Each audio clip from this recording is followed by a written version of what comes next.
Nos volvemos a encontrar nuevamente oyentes de su podcast Derechito a lo Legal. En esta emisión nos concentraremos en descubrir los contratos mercantiles. Nos adentraremos en este tema desde su concepto, elementos, formas y más. Bueno, no me enrollo más en la introducción y comenzamos. Entre nuestros invitados se encuentra Keren. Hola Keren, te damos la bienvenida. Hola, muchas gracias por la invitación. Estoy muy contenta de estar una vez más en esta emisión. Pasamos con Vanessa, nuestra compañera invitada al podcast. Hola Gael, como siempre es un gusto estar con ustedes y proporcionarles un poco de información. Ana Crisel, gracias por estar con nosotros nuevamente. Muchas gracias por la invitación. Me halaga mucho que me hayan invitado a este podcast y espero poder aportar información que ayude a las personas a entender sobre estos. Adriana, igualmente gracias por participar aquí y brindarnos información acerca de este nuestro nuevo tema dentro del podcast. Muchas gracias compañero por haberme invitado a este otro episodio de Derechito a lo Legal. Para mí es un placer estar con ustedes y llenarlos de conocimientos nuevos e interesantes. Por último y no menos importante, José Manuel, gracias por acompañarnos, siempre nos alegra su participación de todos ustedes. Hola, muchas gracias por incorporarme nuevamente a este grandioso programa. Espero hacer todo lo posible para que los temas del día de hoy sean demasiado entendibles. Bueno Adriana, hacemos uso de tu participación, por favor. ¿Podrías comentarnos qué es un contrato? Claro, Kyle, con mucho gusto. Para comprender un poco más este tema les compartiré el concepto de contrato. Un contrato es un convenio, es el acuerdo de dos o más personas para crear, transferir, modificar o extinguir las obligaciones. Los convenios que producen o transfieren las obligaciones y derechos toman el nombre de contratos. Para la existencia del contrato se requiere que haya consentimiento y objeto que pueda ser materia del contrato. Para comprender un poco más el concepto de contrato, es un negocio en el que dos o más partes expresan su consentimiento en la forma permitida por la ley para crear, regular, modificar o extinguir obligaciones. Contrato mercantil. Cuando los actos de comercio implican el acuerdo de dos o más personas para crear, transferir, modificar o extinguir obligaciones, estamos en presencia de un convenio mercantil. Los convenios mercantiles que producen o transfieren obligaciones y derechos toman el nombre de contratos mercantiles.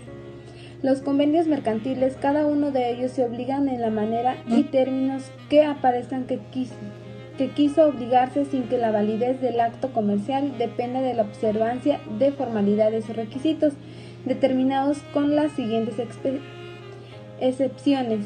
A. Los contratos que con arreglo a las leyes deban reducirse a escritura requieren formas o solemnidades necesarias para su eficiencia. Y B. Los contratos celebrados en país extranjero en que la ley exige escrituras, formas o solemnidades determinadas para su validez, aunque no les exija la ley mexicana.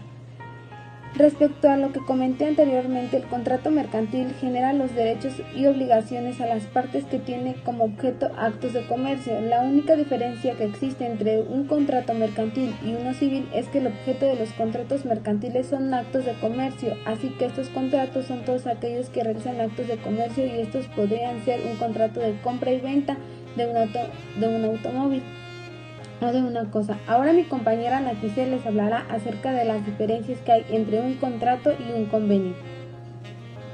Después de conocer el concepto de contrato, ahora me toca hablar de lo que se entiende por convenio y su diferencia con el contrato.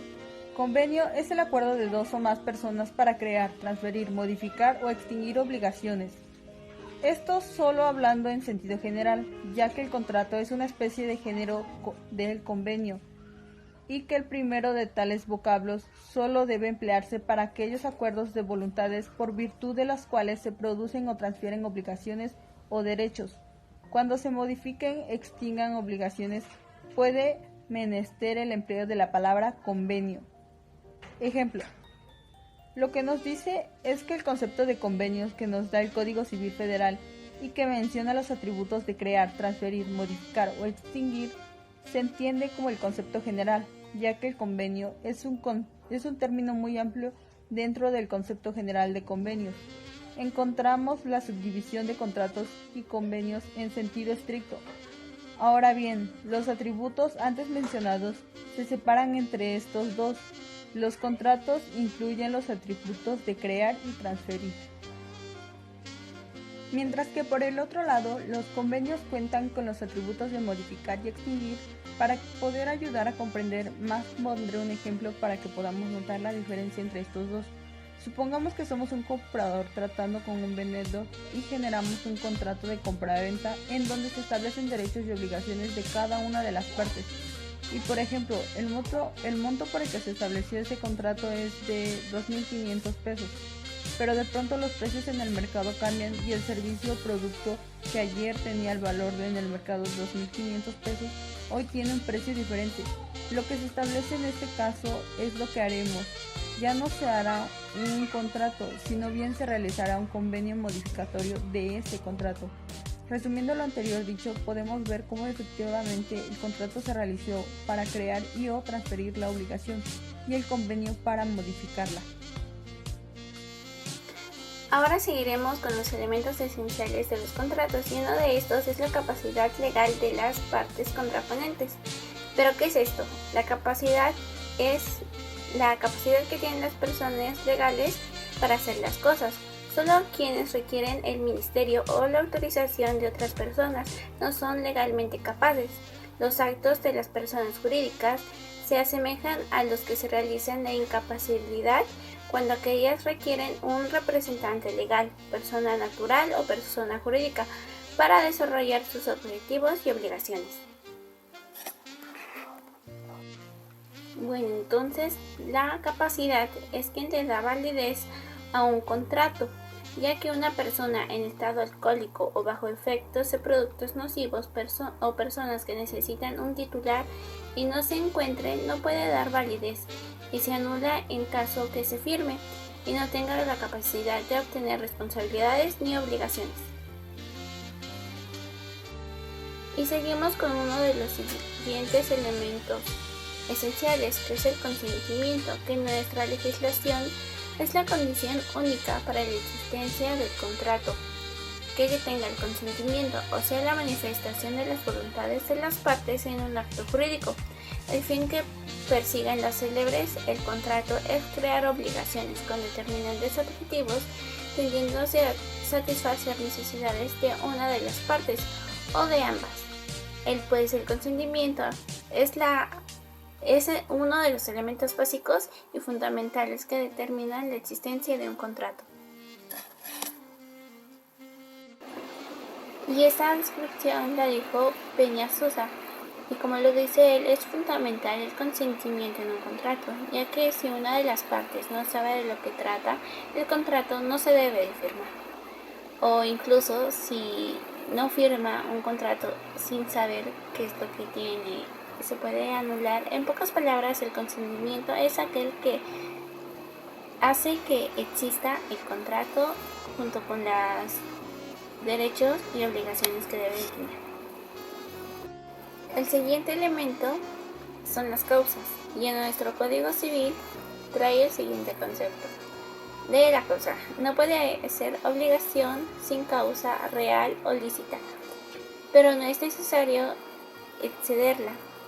La pura libertad o beneficencia en causa suficiente se entiende por causa el motivo que conduce al acto o al contrato, y por causa ilícita la probabilidad de la ley o contraria a las buenas costumbres de la orden pública.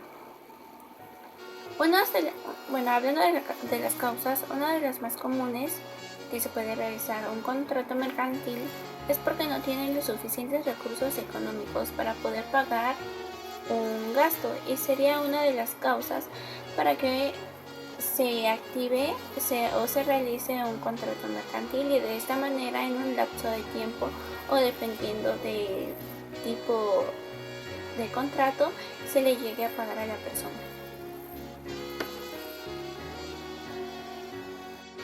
Así seguimos con el último, que es objeto.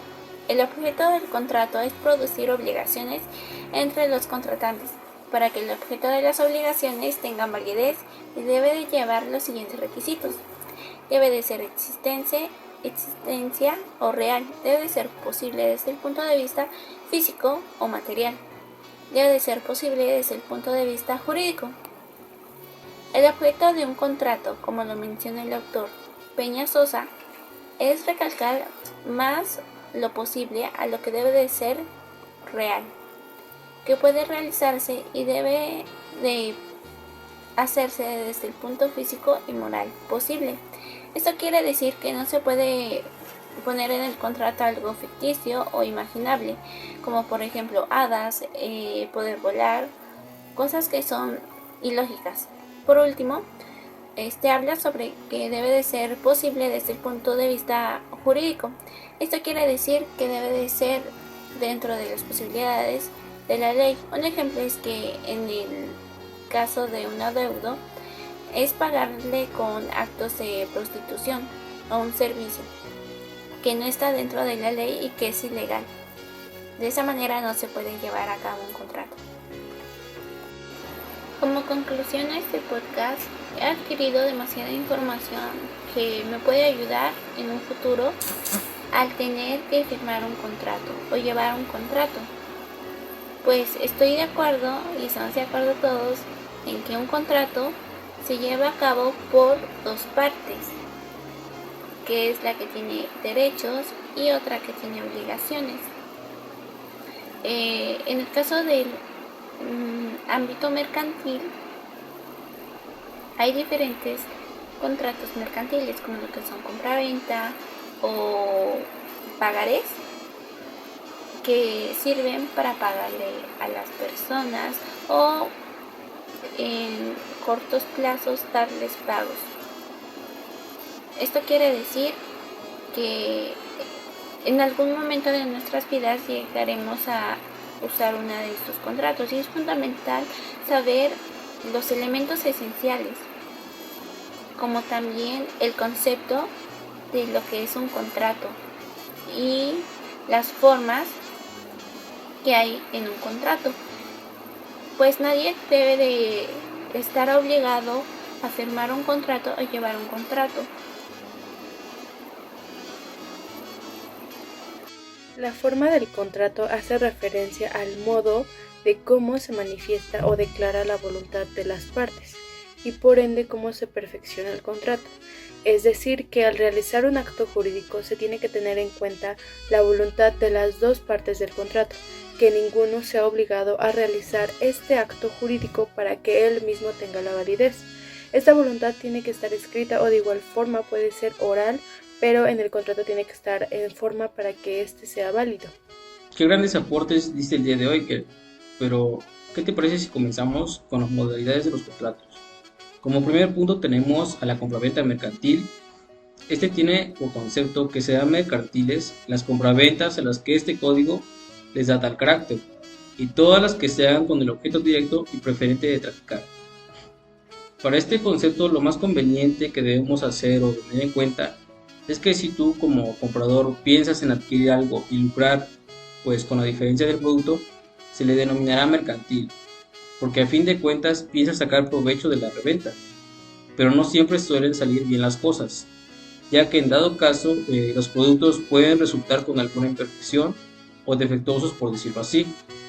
Y bueno, vaya la redundancia, tú como comprador no llegases a reclamar por tales faltas. Después de los 5 días de haber realizado la compra, no podrás tomar acciones contra el vendedor. ¿Y cómo pudiese pasar esto? Pues con las ventas al mayoreo, ¿no? No siempre se suele ir revisando producto por producto, sino para ahorrarte tiempo, escoges una parte de la mercancía para revisar la calidad y cantidad de este mismo. Pero pues más no sabes si todo está igual. Así que lo más recomendable es asegurarse de lo que se está comprando y cómo te lo están entregando. Pero bueno, hablando de cosas mercantiles, tenemos otro concepto bastante interesante, que es el préstamo mercantil. Se reputa mercantil el préstamo cuando se contrae el concepto y con la expresión de que las cosas prestadas se destinan a actos de comercio y no para necesidades ajenas de este. Se presume mercantil el préstamo que se contrae entre comerciantes. Aquí debe ser en esencia mercantil el concepto de este préstamo, Pueden haber varios tipos de préstamos, como por ejemplo en dinero. En este debería cumplirse el pago conforme al pacto que se hizo entre ambas partes. Pueden haber diferencias, pues si este préstamo se hizo en moneda extranjera, tendrá alguna variación que dará beneficio al prestador. Ya si en dado caso el deudor no cumple con la fecha acordada para devolver tal suma de dinero, después del vencimiento del préstamo se deberá pagar los intereses acordados dentro del mismo pacto.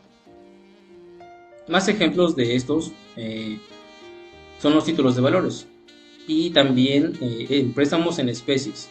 Deberá el deudor devolver en calidad y cantidad o también en especie el producto. Dejando en claro este tema, proseguimos con el depósito mercantil. Se estima mercantil el depósito si las cosas depositadas son objeto de comercio o si se hace a consecuencia de una operación mercantil. Pero ¿cómo podemos entender esto?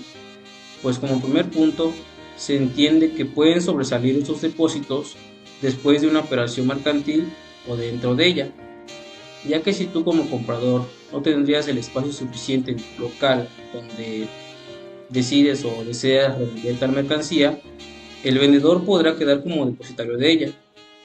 Claramente, este exigirá, por decirlo así, una comisión por dicho depósito, dependiendo de los términos de dicho contrato.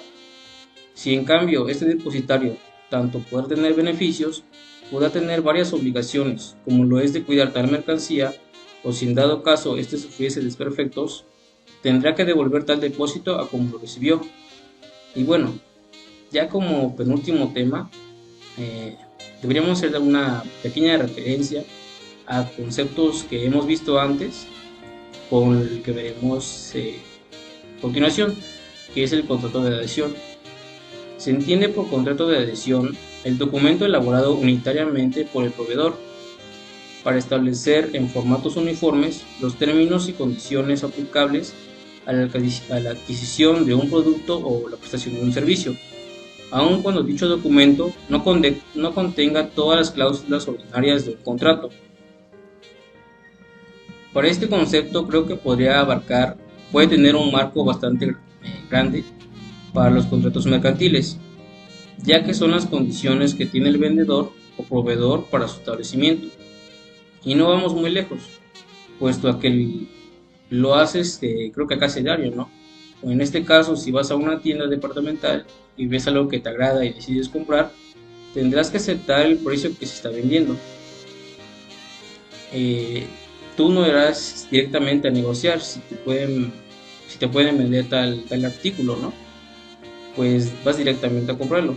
Que sí, puede haber ocasiones en las que pudiese llegar a tener un descuento, tal vez no tan grande, pero sí para que pueda beneficiarte a ti. Pero dime tú, Anita, ¿qué me puedes decir de los contratos de asociación? Les hablaré sobre todo lo que tiene que ver con un contrato de asociación de sociedades. Para entender a todo lo que se refiere con esto, tenemos que entender a qué nos referimos con asociación. La asociación en participación es un contrato por el cual una persona concede a otras que le aportan bienes o servicios una participación en las utilidades y en las pérdidas de un negocio mercantil o de una o varias operaciones de comercio. Enfocándonos en el concepto, podemos compararlo o más bien encontrar similitudes con la creación de las empresas y personas morales, ya que precisamente este contrato se enfoca en eso. Para especificar más, les pondré un ejemplo.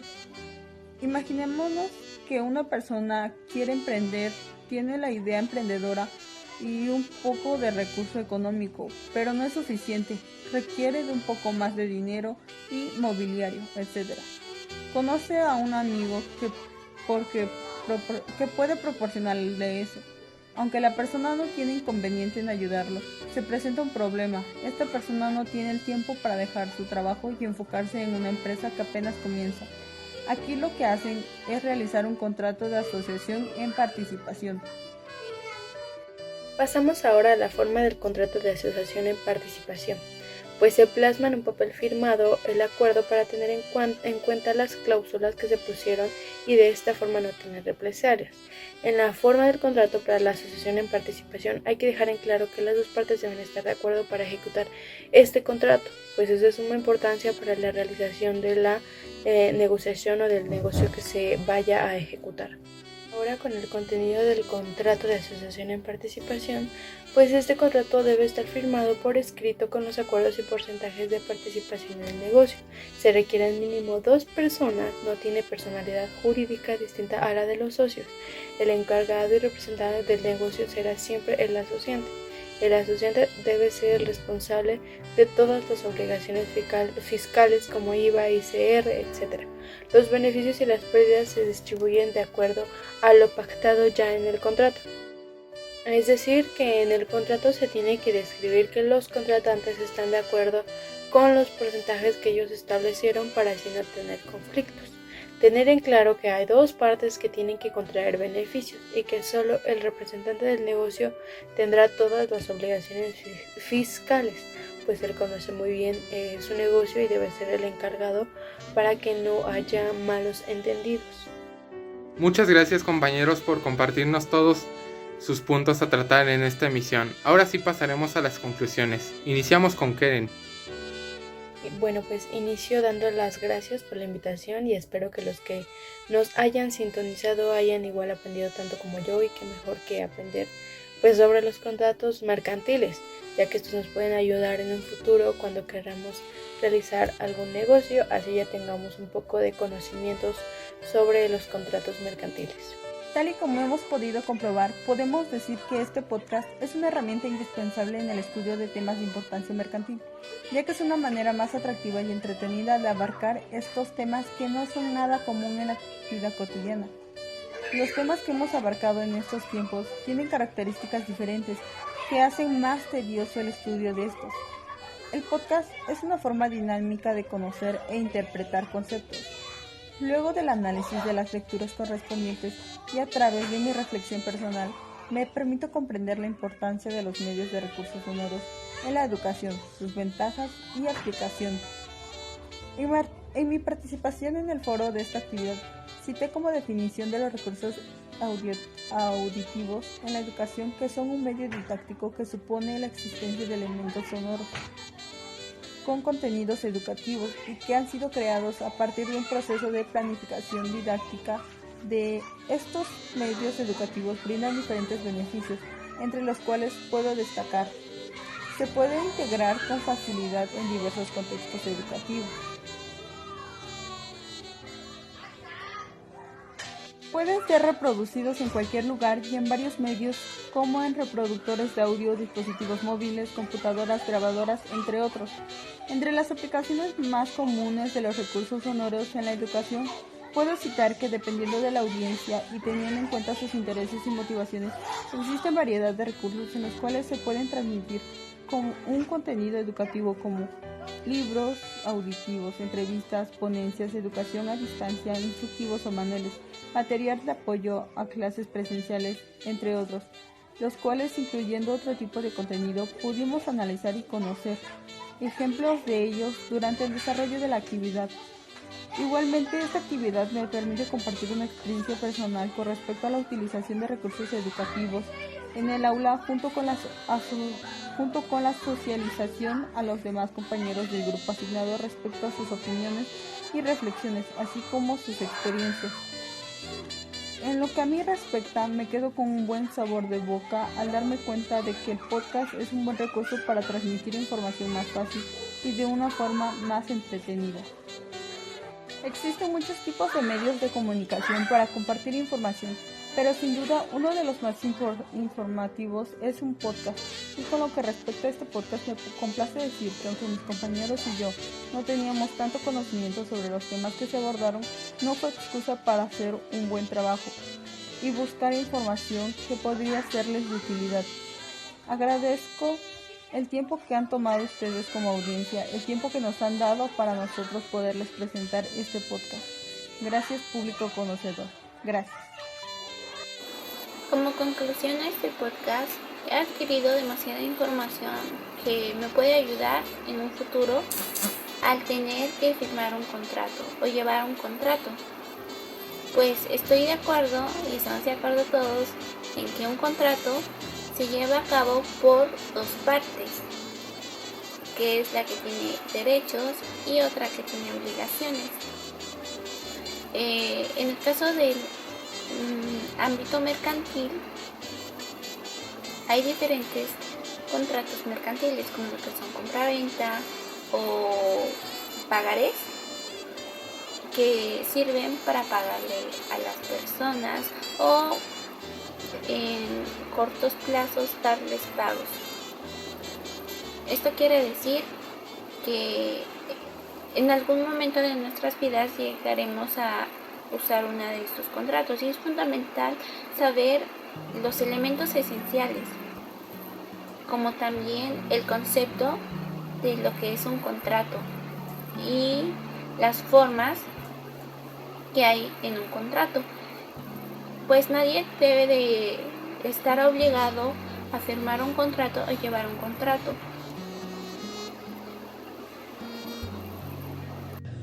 Hoy me llevo varios conocimientos que podré algún día llevar a cabo en la vida cotidiana y como profesionalmente, ya que después de haberlos escuchado a cada uno de ustedes y exponiendo y explicando cada tema que le tocó a cada uno, me llevo más conocimientos que ustedes pudieron compartirme, al igual de los temas que yo expuse. De ellos aprendí igual, por lo que este es un trabajo grandioso que nos ayuda a aprender de mejor manera. Y como lo había dicho anteriormente, estoy sumamente sorprendida, ya que estos contratos los hemos visto que los realizan nuestros papás o familiares cercanos a nosotros. Pero como todos, no tenemos los conocimientos necesarios para poder realizarlos, así que de esto me llevo desde qué es un contrato y un convenio, cuáles son las diferencias que hay entre estos dos documentos. Un contrato mercantil es más que nada un acto que se da entre dos o más personas, que estos son todos aquellos que están relacionados con el comercio. Vaya, qué impresionante, y sobre todo porque estos los podemos ver en la compra-venta de un automóvil. Me sirvió de mucho esta información, ya que ahora a lo largo de mi vida profesional tendré los conocimientos necesarios para poder llevar a cabo un contrato, ya sea civil o mercantil, sin ningún problema, ya que ahora sé lo importante que son en la vida cotidiana y profesional, ya que nosotros como estudiantes en la carrera de contabilidad los veremos y será de gran utilidad saber cómo se conforma un contrato y de cómo llevar a cabo uno. Después de darles mi última opinión, quiero agradecerle a cada uno de ustedes por haberme invitado a este tercer podcast, y también espero que a todos nuestros seguidores y a todos los que vean este video podcast les sea de gran utilidad, ya que les quiero decir que aprendes mucho con estos temas impartidos por mis colegas. Así que me despido de ustedes y espero tenerlos otra vez en el siguiente podcast. Me voy satisfecha y con grandes conocimientos para mi vida profesional. Muchas gracias, compañeros, y me despido de todos ustedes. Nos vemos en el próximo video. A partir de este momento me llevo un gran aprendizaje acerca de estos temas, no solo de los temas que expuse, sino también de los de mis demás compañeros, puesto que es un proyecto bastante grandioso. Y digo esto porque sigo aprendiendo de ello, desde cómo pudo tener gran repercusión dentro de lo que es el derecho mercantil, ya sea desde sus inicios, quién lo creó o por qué hubo la necesidad de hacerlo, y además de cómo fue el impacto, tanto así que tal vez logró entrar en contacto con otras áreas de interés, como por ejemplo lo fue para la revolución industrial, un auge tan grande para el comercio y para el mundo entero. O hablando en términos generales, los sujetos que podrían participar dentro del comercio, los derechos y las obligaciones de cada una de estas personas, y hasta la capacidad que pudiesen llegar a tener. Créanme que sí es bastante interesante, ya que si estás encaminado a estudiar algo que sea referente al derecho mercantil, podrá ser de gran ayuda para tu formación académica. Pero como toda cosa tiene un inicio, podrás ver reflejados conceptos bastante interesantes que tal vez en tu vida habías escuchado, como por ejemplo, en esta emisión ya expuesta, ¿qué entendías de los contratos? Pues como un acuerdo entre dos partes, que tal vez tienen diferentes obligaciones dependiendo del tipo de contrato que se esté celebrando, ya sea pues civil o en esencia mercantil. Pues como ya lo hemos visto actualmente con lo que es la esencia del derecho mercantil, y como ya entrando en materia, cómo nosotros podemos diferenciarlos unos de otros, tanto mercantiles, que prácticamente son todos aquellos que conforman las operaciones comerciales o que están dentro de ese margen, sin olvidar los requerimientos que estos tienen. Por ejemplo, Una característica de estos es la capacidad legal, refiriéndonos un poco a la capacidad de goce y de ejercicio, ya que sin esta no pudiésemos celebrarlos. Pero, ¿quiénes pueden celebrarlos por falta de capacidad o quiénes no pueden celebrarlos? Pues personas que presentan la minoría de edad o que consumen ordinariamente alcohol o drogas. También puede haber otro tipo de restricciones mucho más fáciles de comprender, como lo es el consentimiento. No pueden celebrarse un contrato si eres una de las partes que no da su consentimiento o no está de acuerdo con los términos y condiciones que éste pudiese llegar a tener. Y tal vez parecerá un acuerdo muy formal, pero bueno, este sí lo es. Pero adentrándonos un poco más, encontraremos varias clasificaciones que no podrían parecerlo, como lo es el contrato de adhesión. Se me hizo bastante peculiar este concepto, como pues lo he estado investigando y por lo que he aprendido, creo que podría englobar un poco el concepto de compraventa también, ya que nos da a entender que nos sujetaremos a las condiciones que tendrá el vendedor o proveedor. Nos adaptaremos al precio que nos querrá vender tal producto, la forma en la que pagaremos, si nos dan varias opciones para hacerlo o si podría haber un descuento por este mismo. Pero bueno, en mi caso, esa sería mi opinión personal. Tal vez podría encontrar más información que podría diferenciarlo aún más del otro. También cabe mencionar que podemos verlos representados en formas diferentes, como en préstamos o depósitos mercantiles. Estos a su vez generan también un común acuerdo entre dos partes. Por ejemplo, en el caso de los depósitos mercantiles, se presentará un contrato donde se elegirá un plazo para este depósito, las repercusiones que tendrá si la mercancía depositada quedara dañada, o los beneficios que tendrá el depositario o el almacén para resguardar tal depósito. A su vez, el depositario le dará un tipo de garantía al depositante de su mercancía por si algo llegase a ocurrir, como ya lo mencionamos anteriormente. Pero bueno, para concluir con mi participación, debo de decir que sí me gustaría que pudiesen seguir visualizándonos en el próximo capítulo de este grandioso programa, ya que expondremos algunos temas de gran interés que los dejarán sorprendidos. Y antes de que se me olvide, debo de felicitar a mis compañeros por todo el esfuerzo que pusieron en esta sesión y también en sus investigaciones. Sin más que decir, nos vemos en el siguiente capítulo. Hasta luego.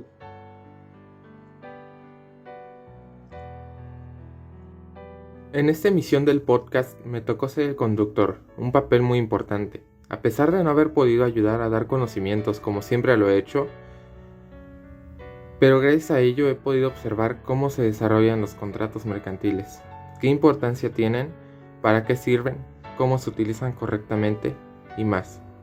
En los contratos se pueden hacer estipulaciones a favor de terceros. La estipulación hecha a favor de tercero hace adquirir a éste el derecho de exigir el prominente prestación a que sea obligado. También confiere al estipulante el derecho de exigir del promitente el cumplimiento de dicha obligación. El derecho de tercero nace en el momento de perfeccionarse.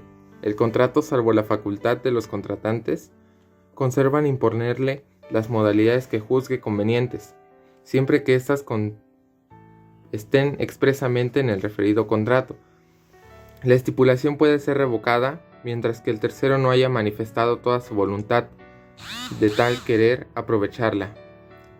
En tal caso, o cuando el tercero rehúse la prestación estipulada a su favor, el derecho se considera como no nacido. El prominente puede, salvo pacto en contrario, oponer al tercero de las excepciones derivadas del contrato.